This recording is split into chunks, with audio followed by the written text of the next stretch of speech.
How are we doing, folks? Your host Moose here on the Pitt Panthers Football Network as we welcome you to a special episode.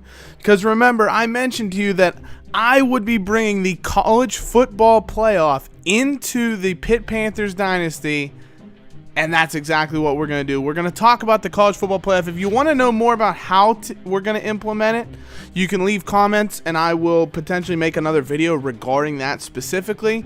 But we are going to cover here the first college football playoff rankings that we've ever revealed in this career mode here in Season 3, starting Week 11. And right now, the Washington Huskies are the team to beat, leading the first college football playoff ranking. You can see the top four that would be in if the playoff were to start today.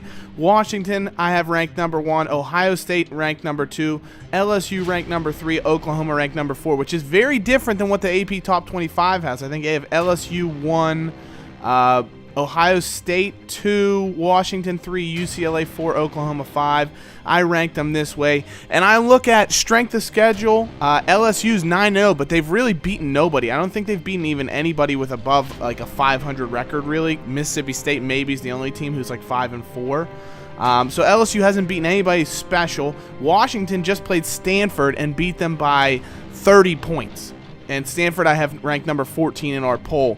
Ohio State has beaten Virginia Tech, and then every other game they've won by more than double digits. Oklahoma is undefeated out of the Big 12. UCLA I have at 5. They've looked very good this year, but Josh Rosen's hurt, so I anticipate them struggling to stay unbeaten the rest of the way, and that's probably why they come at 5. Now, Notre Dame I have at 6. Pitt I have at 7, so the Pitt Panthers are at 7, behind Notre Dame, who we just beat, but Notre Dame has beaten Texas. They've beaten a lot of quality teams on the season, and we lost to Louisville. They smashed Louisville, so for right now Notre Dame's ahead of us, but we could win the ACC and that would leapfrog us ahead of them. So Georgia 8, Bama 9, Penn State 10. You can take a look at the full top 25 if you feel like pausing the video.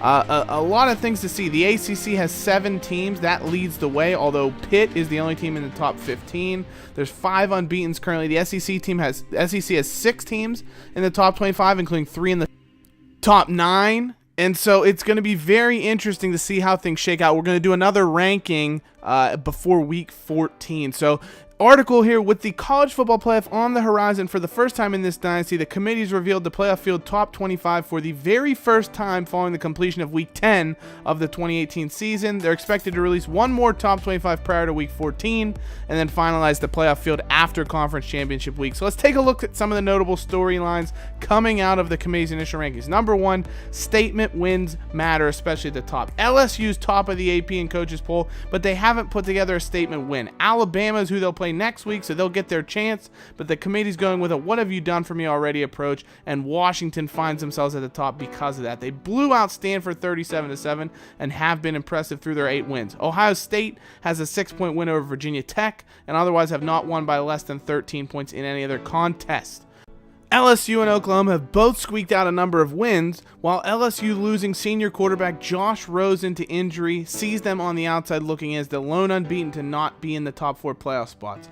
One-loss schools like Auburn and Colorado also find themselves further down the polls due to a lack of a big-name win, but they have huge opponents looming on the schedule where they can really bolster their criteria at making the playoff. And the team to watch for me is Auburn. They're number 15 in the playoff right now. They're 8-1. They're behind 4 different 2-loss teams, but they'll have plenty of opportunity to pad their resume coming up because their final 3 games of the regular season are with LSU, Georgia, and Bama, who are the SEC's 3 teams remaining in the top 10 of the college football playoff. So if Auburn can get through that unscathed, there's no doubt they'll be in the hunt for a playoff spot and the SEC title.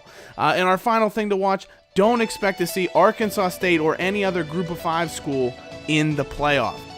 As last year's BCS darling, the Arkansas State Red Wolves went 12-0 before being blasted 41-0 by Texas in the Orange Bowl. Don't expect them to get that chance to replicate that bowl berth this season, at least not with the national title on the line anyways. The Red Wolves were given a token number 25 ranking. They're the only Group of 5 school to be ranked based on their past performance, but it's 6-1. They have no resume bumping wins. They've lost in blowout fashion to Tennessee, who's ranked above them.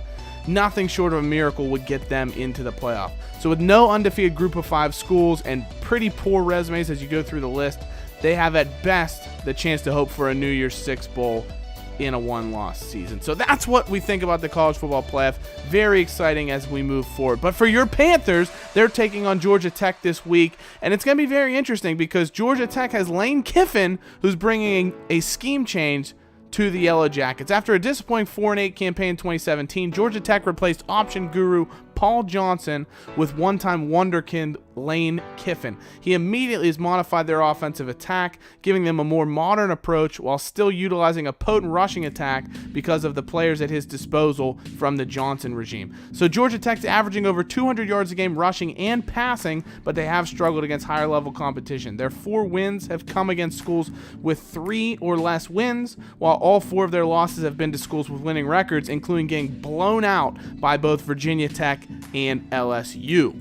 Now, senior quarterback Matthew Jordan has posted an impressive 18 touchdowns against 6 interceptions, but he's got an under 50% completion rate on the season and relies heavily on big plays.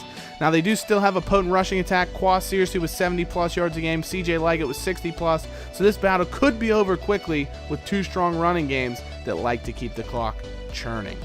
For the Panthers, some good news before this game. They do nab a deep threat from Florida. Recruiting update here. Panthers have added to their well-regarded 2019 recruiting class, picking up Thomas Alexander, a 3-star wide receiver commit out of Cardinal Gibbons High School in Florida. The Panthers were able to beat off some big-name programs such as Nebraska, Bama, Ohio State, and Texas to secure his commitment, although Pitt was very clearly the favorite throughout the entire process. The big wide receiver, 6'3", 212, with excellent speed for his size at 94. He's a bit unpolished with poor catching and not great route running, but excellent measurables have found him ranked as the number 62 receiver prospect in the country. He graded well upon coming for the Panthers, went up 4 overall once we scouted him after he was signed, and he should be a good factor for the Panthers after redshirting, providing the Panthers with a large, speedy deep threat that they lost with the graduation of Jester Weah this past spring. So he'll be a guy that upon the end of the season, when we rename our recruits, you could become that receiver in the future. And we take a little bit of scouting here for the Panthers before they take on Georgia Tech. We look at when the Panthers have the ball, Kenny Pickett is going to try and pick apart a secondary that's decent. Okay, you want to say for Georgia Tech, the Yellow Jackets, they're average is really all you can say about them. They're going to beat the teams that aren't great like they have done this year. Their 4 wins, like I mentioned, 3 wins against teams with 3 or less wins, and then they beat an FCS school. And then their 4 losses are to all 4 of the teams they've played that have winning records. So they're right bang average is basically what you can say about them. And you look at that on their lineup, pretty much mid-80s throughout most of the team. They have Lamont Simmons, very good cover corner, who should cover up Aaron Matthews. Maybe we could expect French to hopefully have a good day if we do have to pass the ball.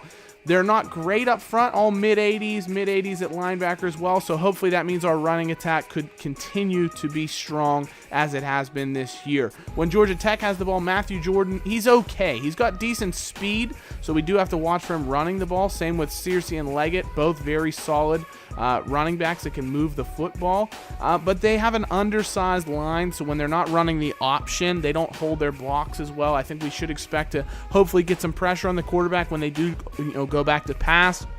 We should expect to hopefully be able to shut the normal running lanes that they're trying to open up.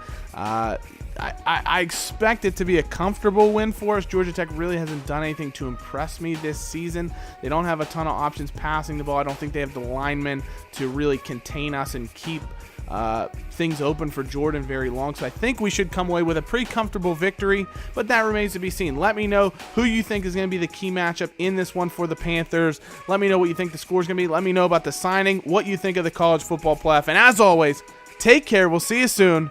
Hail to Pitt. Bye-bye, guys.